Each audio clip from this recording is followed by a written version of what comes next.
All right, guys. So we are live. Welcome, Danny. Welcome, Victoria. How's it going? Pretty good. Happy New Year. Happy New Year, everybody. Happy New Year. Got to get my camera angle right here. How's everything starting off in 22? Outside of my whole house having COVID for the entire holiday season, literally, it was it's all right. We were together. I mean, that's the whole purpose of the holiday, so it was fine.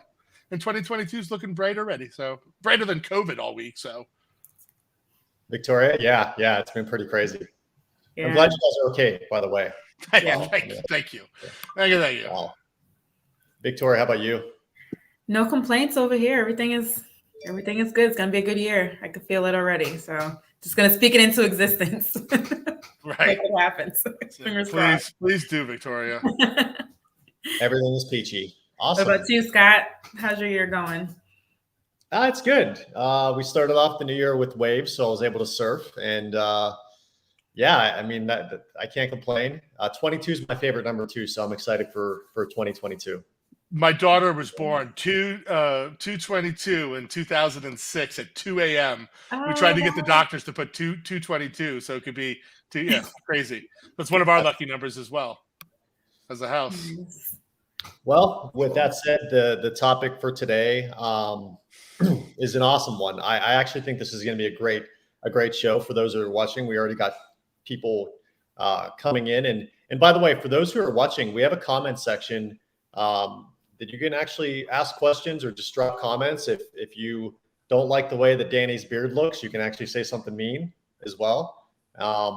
Yeah, so just do whatever you'd like there. And if you like Victoria's hair, definitely say like Victoria hair looks great. This definitely is raw sex appeal, Scott, by the way, okay? Raw.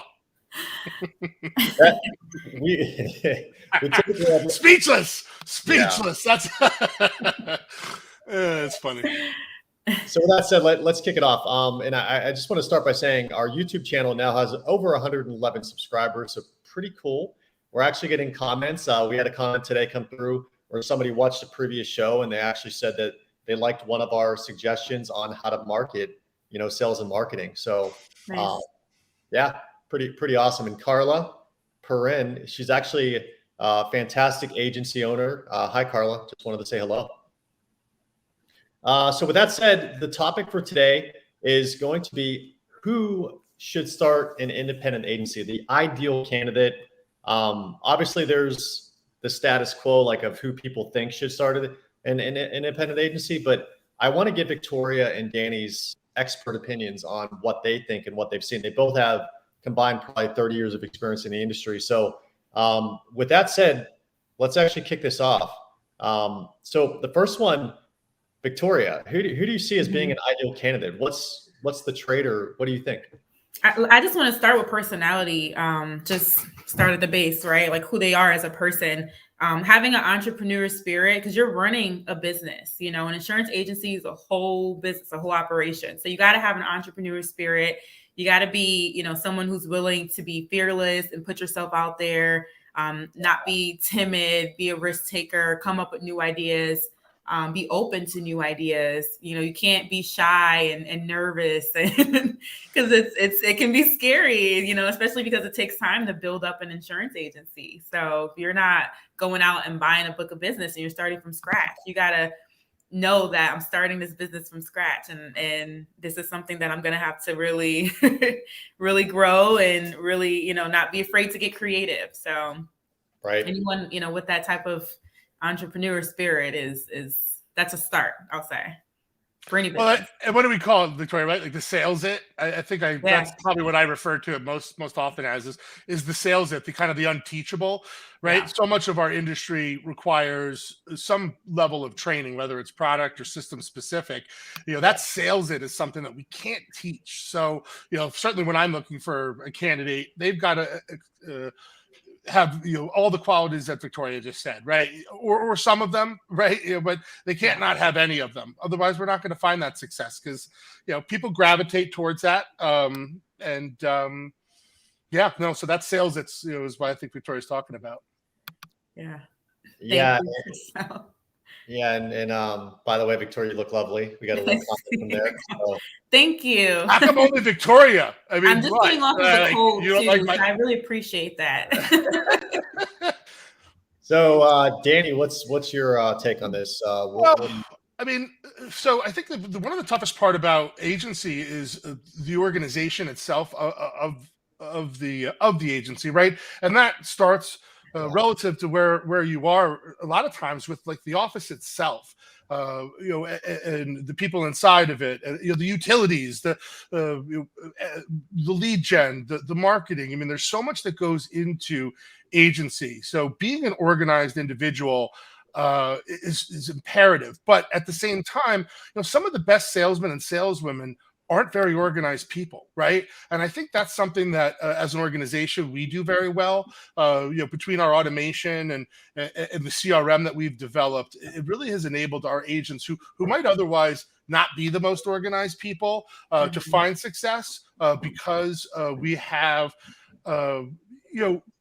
I've said for years, there's got to be a better way, right? I've been doing this for 20 years now. We've talked about it in previous podcasts, how, when I started out, I was flipping carbon paper when I was doing homeowner applications and mailing the application to regional office. And I'm looking at my father at the time going, is this for real? I've got a computer right in front of me. Did I literally just flip a carbon app? But, you go all the way back to that. There's certain things that we as an industry that we do. The home no auto no home letter that gets sent out. When a rate increase occurs, these are things that we know are going to happen, right? It happens no matter what you sell, where you sell it. Why are we waiting for the agent to respond to it as opposed to letting a system respond to it in the same way that the agent would? And again, in doing that, it frees up the agent. So where organization is imperative, if you're not good at it, you need to establish yourself in a system that at least can organize your agency for you.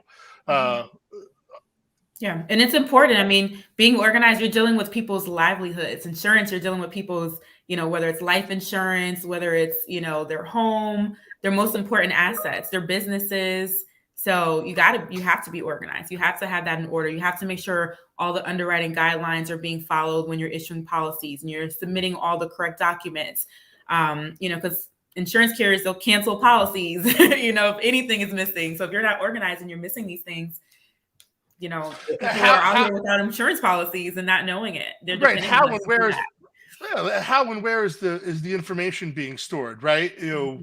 How long is it stored there? Is it safe, right? These kind of walls that you build, so to speak, for your agency are dire for its existence, and again, not everybody's great at it. And if you're not good at it, find someone that's gonna know your strengths and weaknesses. Right, know your weaknesses here. If you're not a great at the org, then find someone that's going to do it for you, because you don't have to be good at it, right? All you have to do is sell, right? You're a closer. You're an agent, right? The agent with the it that we're talking about is a closer. So,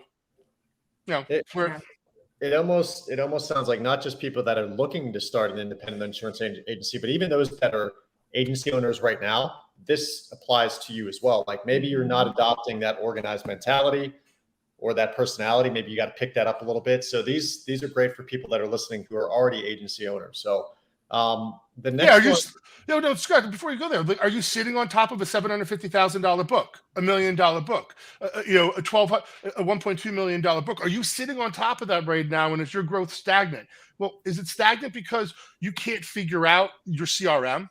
And you can't figure out how you're databasing something? Is it stagnant because you can't figure out your leads portal? Or more to the point, do you not have a leads portal and you're investing so much time into your own drip campaign or SMP that you're manually operating? Well, then, you're not going to grow your book, right? So it goes far beyond, what people realize.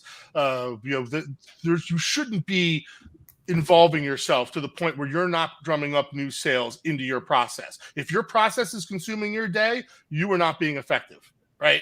You've got to find a way to automate that process or streamline it in order to find your success. So it's a huge part of agency. Do you guys think that money is important? Do you need money to start an agency? Oh yeah. Any business, you have to be financially stable. Yeah. Whether you have an office or not, you have to invest in your business.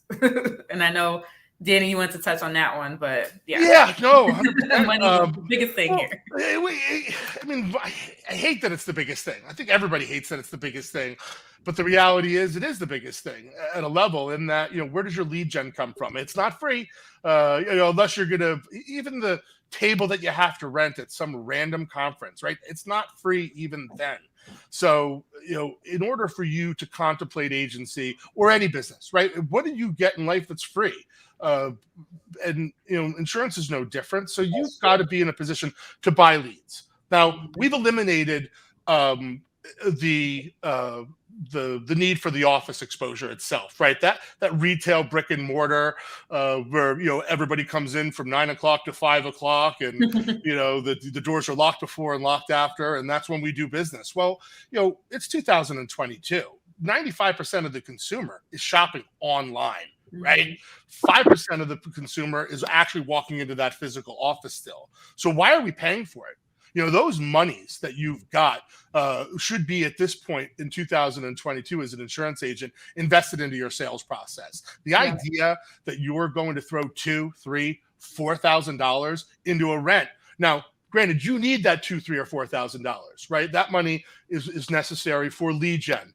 Right? You want to open up a superior website and you want to promote it with SEO, right? You've got to employ producers. Now, it's hard to find a good producer. Do they want a stipend? Is that how, or is it committed? How are you structuring that? Yeah. Bottom line is, you need money to do it, right? Yeah. And the only way you're going to grow your agency is by employing different types of resources, whether it's producers or it's SEO or it's lead gen or it's referral relationships. Last time I checked, if I'm taking someone out to lunch, I have to pay for it. Right. Mm-hmm. So no matter what you do, you've got to have a little bit of money to spend. And again, don't spend it on an office. You don't need a cave. You don't need ego right now. You're building a scratch agency. You need money to spend on lead gen. You need money to spend on producers. So, yeah, I mean, I know I'm long-winded there, boys and girls, but no, you never get long-winded. You're always just real quick and little thing. I mean, when it comes to money, it's okay. We'll let that one slide. So personality, we got organized, money, obviously. Victoria, what else do you think? I'd say you got to be someone who's committed, and you got to be patient. This is a business of patience. A lot of people think, once the first renewals kick in, I'm gonna sell a 6-month policy and wait for the renewals to kick in, or a 12-month policy. No, you're not gonna be one of those big time agents that you see that are super successful the first year or two, unless you're buying a book of business. If you're coming in with a book, sure. But if you're a scratch agent, it takes about 3 years to really see that money, to see some good results, some real results, You gotta be patient, and you gotta be committed. I saw up there, it said not being part-time. This is not a part-time gig. This is a business. No. This is a full business. This is not something you can just do part-time unless you have, a whole team running it for you. Then that's different. If you have a principal agent and some account managers and CSRs, or you're working with a program where they take care of that for you, then sure. But this is a full-time business. It's an operation. If you want to grow, you have to put the time in, and you have to be committed. And that takes up some of your personal time too. Like Danny said, this is not a 9 to 5. This is a business. You need to have your phone available. And that's the great thing with technology. It allows you to do that, to be available. If you're on vacation, you might have to respond to an email. It's your business. You have to be committed to yourself, if you want to be successful. Well, and someone just asked, what's a realistic budget for marketing when you open an agency on a monthly basis? I think that really is relative to what type of tactic you employ, right? There's some lead gen people out there. There's referral people out there. There's people who do a combination of it. Relative to what you're doing, that's really going to dictate it. I think I've talked about this before, but when I first opened up my agency, this is about 8 years ago, I really didn't have a huge budget, but I really wanted to employ a lot of different tactics, one of them being SEO. So I built a gorgeous website with the help of a company, of course. I'm not that talented at all, actually, when it comes to tech or building anything like that. But anyway, neither here nor there. I could afford the website, but I couldn't afford the additional SEO that I needed to pump in. So I had just come from a situation where we were dumping between $5,000 and $8,000 a month into our web marketing, using a company called Imprezio, which I don't even think exists anymore, but they really pioneered the whole insurance SEO thing way back in the day, and they started with State Farm. So I actually paid $150 a month to and through the people who established my website for me, for basically a teacher. So once a week, it cost me $150 a month. Once a week, I got an hour with this professional from the people who hosted my website, and they taught me how to get behind the scenes inside of my website to manipulate it, add keyword phrases, and do things that was going to drive traffic. And that's where I kind of created my whole blogging, situation, where I blogged on, every different medium. I had an identical blog at the exact same time, but that cost me $150, right? But if you're going to do that on your own, it could cost you anywhere between $1,000 and $5,000 a month. So that's it really, again, it could be, it could change relative to what you're employing, but a realistic budget, I would say, if you're starting out, you should be at least committing $500 to $1,000 a month into your agency. And again, don't put it into an office. Everybody, don't open a physical office. It's 2022. The consumer is buying online at a 95% clip. You do not need an office. If you've got $5,000, put it into lead gen. Take people out to lunch. Get on the golf course. I don't care what you do. Do not put it into a physical office. You're burning your money. Yeah. So listen to the man. And it helps when you're hiring people too, because I'm always for hiring. Whether you're hiring or working with 1099s or just actually hiring some W-2s, you want to invest in them properly. And most nowadays they're looking for remote work. Most insurance agents, they know that they can do their job remotely. They know that they can go to networking events, and that their time is just better spent outside the office. And then so the next topic, and great question, by the way. I don't know who you are, but LinkedIn user, thank you. That was a good topic. Victoria, when I started the podcast, typically we look for people with a certain criteria, right? There's a certain level of expectations that we have. However, there are anomalies, right? Yeah. Can you talk to us about that? Definitely. I mean, initially, and just us and what we do, as business development managers, we look for a minimum of 2 years, right? Just a minimum. We want to see people that actually have not only insurance experience, but insurance sales experience, knowing the product and knowing how to actually sell the product too. And I believed it, wholeheartedly. I'm like, you got to have maybe at least 5 years, or you got to have that experience. But the more that I'm, speaking to agents and just doing research and just seeing what's out there, it's not always true. And just want to bring up just one agent I recently came upon. Our team, we onboarded her with a year of experience, and she is doing $90,000 a month or $100,000 a month in premium by herself with no employees. That is impressive. That's not easy. And I can personally say that. But Victoria, break it down for us right now. What does she have, right? She's got personality. She's organized, right? She's very financially stable. She's got and is employing everything we just discussed right now. Yes. And that's why she's finding her success. Because there's no trick, right? There's no secret as to why she's doing it. She's employing basic tactics.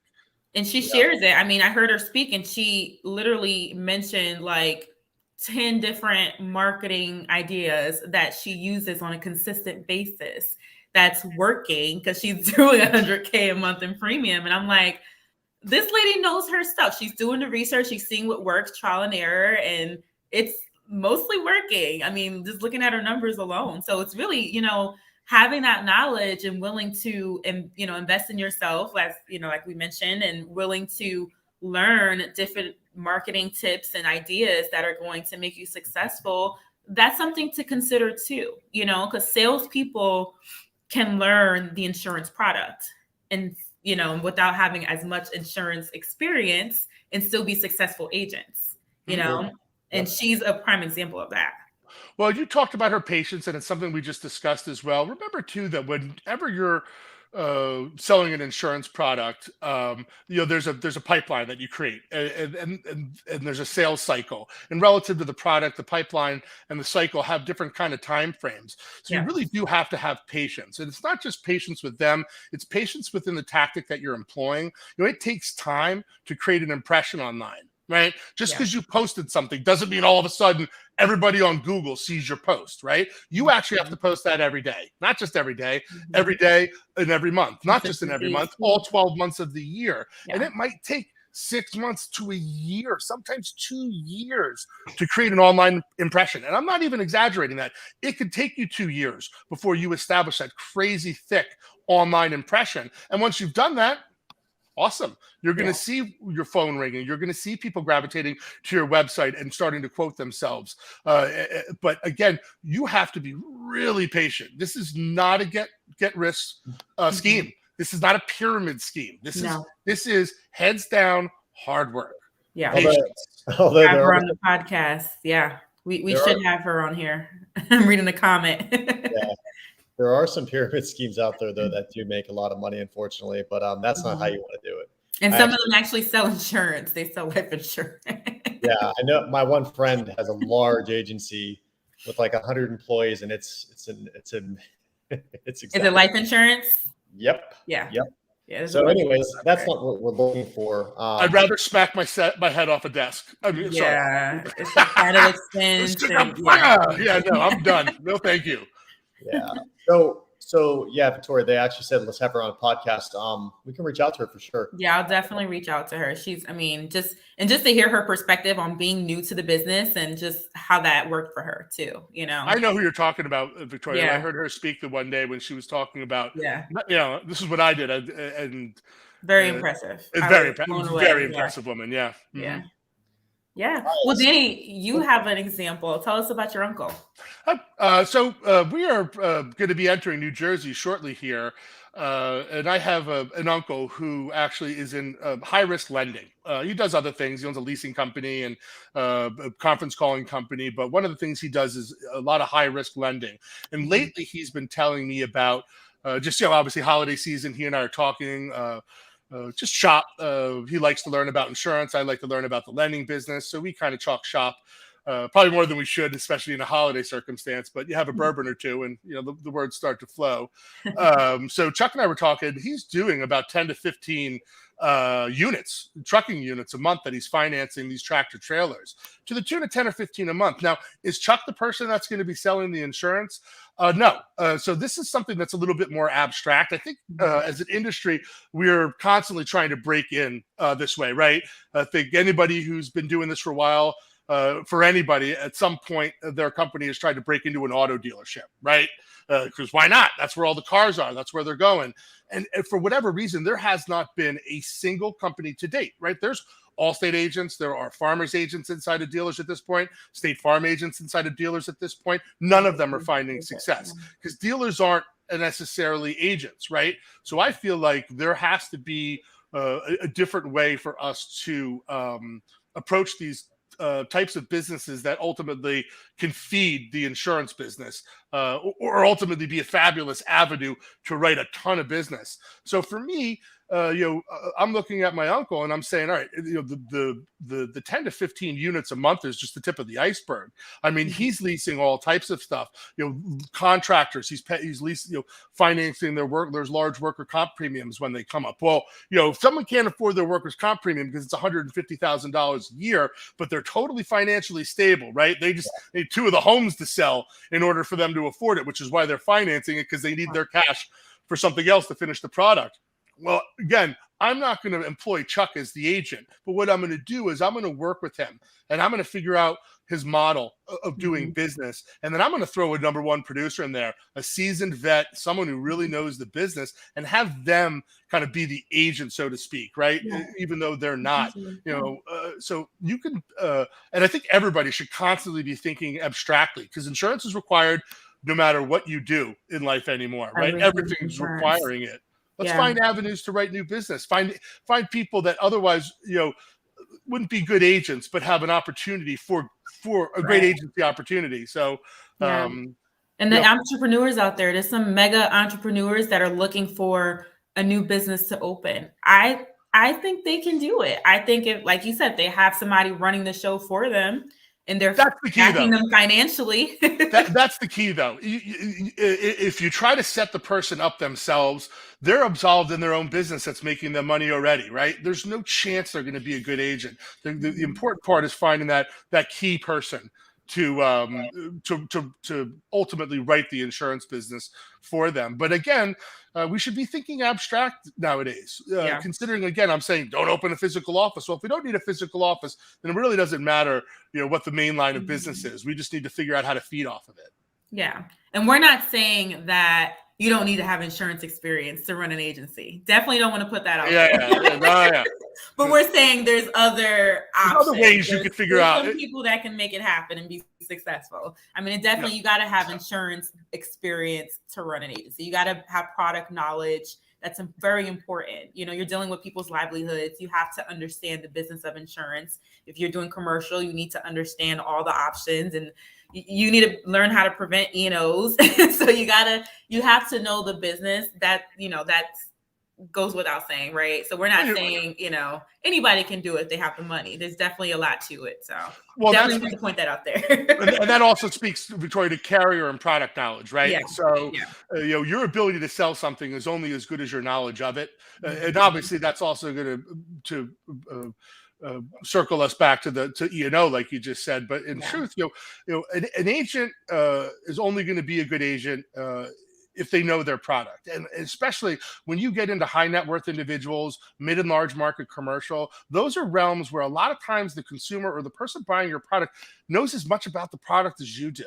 And they've learned about it because they pay so much for it, right? That they want to know about it. And if you don't know the speak, if you don't understand every kind of little facet of that policy, you're going to fail. And you want to know why you're going to fail? Because the person you're selling it to is going to know you don't know your stuff. Right. And at the end of the day, we're all selling the same product, right? We're going to the same carriers. We're getting the same prices from the same companies. What is distinguishing us from one another? It's us. We're the difference, right? So if you want to make a difference, know your product, know it intimately, know it better than anybody else does. So when the question comes up from that guy who's got a 92-unit trucking operation and you want it bad and it's $1 million and you spent 13 hours on the applications, you can actually get them to trust you and buy from you, because if they don't, they're not gonna.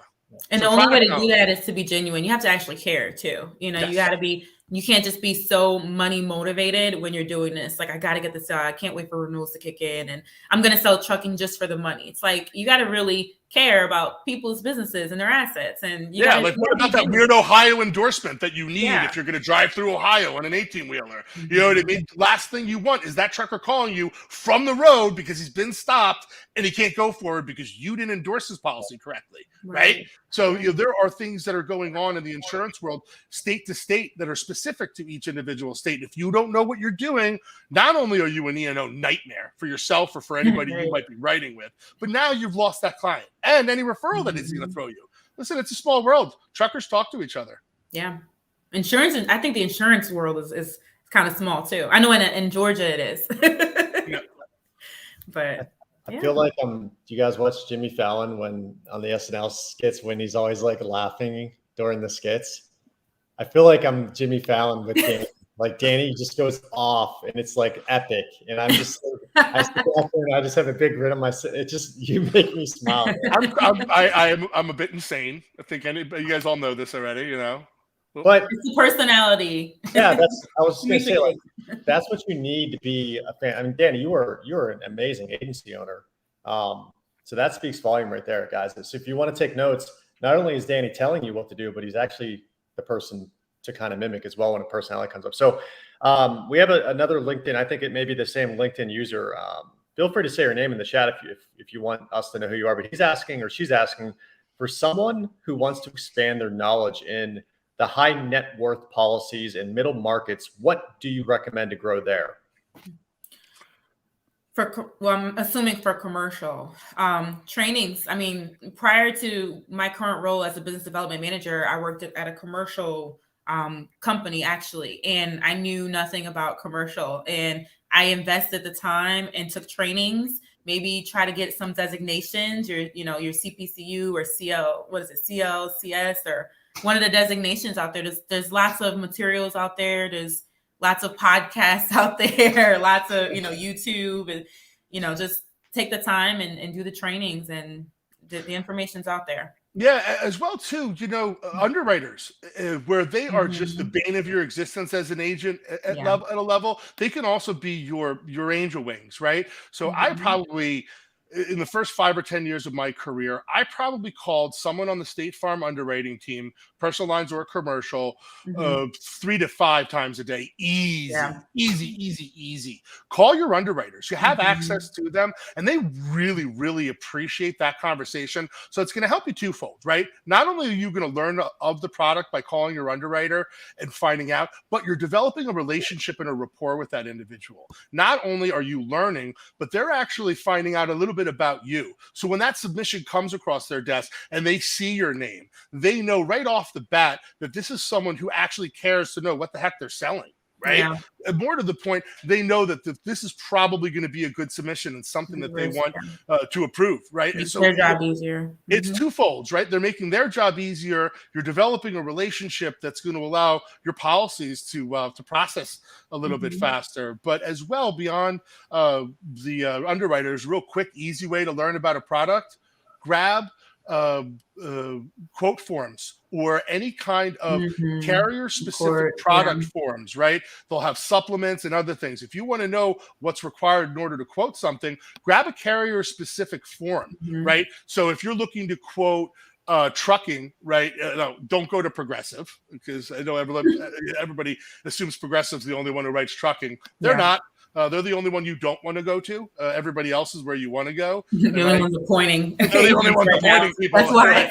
Right. But they're not where you want to go with trucking. And now us, on the other hand, 25 carriers in our vertical, probably a great place to go with your trucking. But I'm not going to brag too much about our awesome trucking vertical. But at the end of the day, that's a great place to start. Grab your supplements, your carrier-specific trucking supplements, or whatever it might be. Every piece of detail that you need in order to get an accurate quote from the carrier is going to be on there. And as a result, you're going to learn about, okay, what do they need? It's going to ask you a question. What is that? Google it. Find out what the application's asking. And real simple ways you can actually accomplish that. Yeah, definitely. Even networking, connecting with other commercial agents, they're always open to talking about commercial insurance. Those are, great options there. So don't sit on your hands. Don't do that. So one more topic. We talked about this before the podcast, guys, and it's not a straw man situation. I know there's an individual named Rob. He hates straw men, but it's actually a situation. Can you guys talk about, let's say that you're a captive agency owner, which, Danny, you've been a captive agency owner, and you get this wind of this amazing independent agency insurance platform, maybe Renegade, but you can't leave for another 6 months, or maybe even a year. How would that work? Can that work? Is it possible? Yeah, I mean, listen, where there's a will, there's a way. The problem is, if I'm putting on my founder or my owner hat, I'm going to look at this in one way, right? And it's important to look at it this way. So I approach a farmer's agent, for instance, and Farmers isn't known for their commercial. Allstate the same way, right? But this farmer's agent happens to be in Texas, where they have just a really viable trucking market. Between trucking and really everything else that they do, it's a place where you could write a lot of commercial. You don't have avenue to do it, but you love farmers, right? You bleed their colors. You don't want to leave, and you've got your son or your daughter who are licensed, working in your office. Maybe that's who you appoint with us, while you transition out of Farmers gracefully, in a way that you don't burn bridges, so that you can, after your non-compete's up, possibly reapproach these clients of yours. So maybe that's an avenue, right? You appoint a a family member, a spouse, someone whom you can trust as the agency owner while you're transitioning out of your other business, because that way, you're not kind of cutting off your nose to spite your face, right? You have that revenue stream existing that's going to allow that more comfortable transition into your new model. Because the independent channel and the captive channel, I mean, it really is night and day, not just from a product standpoint, but from a process standpoint. It's like, with exception to us, I think our process and our organization really has, in a way that, support. It is, right? The support. You get a lot of support with captives, and Renegade offers that for sure. It's very structured. And the platform itself, the way we're quoting, the way we're binding, the way we're processing, we don't have an agent doing it differently. In my past, through my larger broker dealer, who I had a very great relationship with, great group of people, awesome marketplace, but it was the Wild West, right? My process was different than his process was different than her process. So we were all sending stuff to this underwriting team and to these processors different than one another. And as a result, it slowed things down. Our process is much more streamlined because everyone's doing it the same way. And I know we're digressing. It's an easier transition too if you are going from captive to independent, rather than just going to one of the Wild West. It's the Wild West, right? It's insurance just the same, but the process is wonky. The raters are different. The management system's different. It's nice to have that kind of streamlined process afforded to you. It certainly helps you control it better. Awesome. Coming towards the end of our show, but Victoria, Danny, you guys have any last thoughts? Anything? I guess nothing's easy, right? Nothing's easy in life. And I think a lot of people view insurance as one of those things where anybody could sell insurance, right? And I don't think, if that's your attitude, this isn't the right business for you, because anybody can't do this, right? And that's a lesson I've seen learned the wrong way too many times. And a lot of times it's our fault, right? It's Victoria, Scott, and I, the people who are appointing these agents, and because we've put these people in the wrong position. Anybody can't do this. So if I had anything to say, and I don't want to scare anybody away from this industry, if anything, I hope it attracts you to it. This isn't an easy thing to do. Scratch agency is one of the hardest things in business, right? Those first 2 years of peanut butter and jelly and ramen noodle, they're not fun. And I've done it. I didn't have a book to roll, right? I didn't have a ton of money to dump into marketing. I had young kids, a young family, a wife who at the time didn't work when I opened up. Now she works now. She had to when I opened up my scratch agency. So what I would say is, don't be afraid, but don't think it's going to be easy either. Come into it like you would any other business opportunity. Respect it for what it is. It's a business that supports every other business in the world. Right? We have to know what everybody does, and we have to know what they do intimately to be able to protect them, to be able to support them. And that is an honor for an insurance agent. And it's also, look, the new Spider-Man, if anybody saw it, it's awesome. But with great power comes great responsibility. We are the people charged with taking care. Thank you, Scott. We're charged with taking care of these people's homes, their businesses, if it's life insurance, their families' continued success. So take it seriously. Don't be afraid of it. But understand that it's it's more than just I'm going to be an agent. Commitment. It's a commitment. It's part of your life. So people say, oh, I don't want to mix personal and business. When you're starting a business, it's personal. So you gotta. If you can't write your mother's auto insurance, you're screwed. Yeah. You got to put yourself out there. You got to work with people, maybe get a mentor. That's something I always think is great with any business, having a mentor. Somebody. That's a good something we didn't break up. That's a huge and awesome point, Victoria, is a mentor. I mean, I had 5 of them. I still have mentors. Same here. Yeah. I'm available for mentorships. I mean, $1,000 a day, I'm available. Yes. Drop a comment with your email in the inbox below. So. All right, so I feel like this was an awesome show. I really do. We took a simple topic of who we think should start an independent, insurance agency, and we turned it into, if you're an existing owner, like these are things you should think about as well. So it's almost like a twofer. But yeah, thanks, Danny. Thanks, Victoria, for your insight. Very awesome show. And the next show is actually going to be January 20th. So 2 weeks from now on the Thursday, 12 o'clock p.m. Eastern Standard Time, same time moving forward every single time. And Danny, talk to us about the show. This is a good one. This is actually a really special show. So yeah, it's a little bit different. It's going to be marketing, which obviously was one of our topics already, but a little bit different. And I'm going to look over here real quick so I don't get her title wrong. My cousin Meredith was gracious enough to give us some of her time, and she is the head of consumer and product communications globally for Pinterest. So big deal. She was 40 under 40, one of the 40 under 40 in her realm this year. I forget the name of the magazine cover. I'll make her PR Week, excuse me. PR Week, 40 under 40. So she literally is a big deal. And she's my cousin. I love her. So I'm glad she gave us the time. But she's an amazing individual and is going to really give us some great insight into digital marketing. Because that's her playground. So again, it's a little bit different than insurance, but if you're interested in marketing and digital marketing, you do not want to miss Meredith. She's a powerhouse, and that's putting it mildly.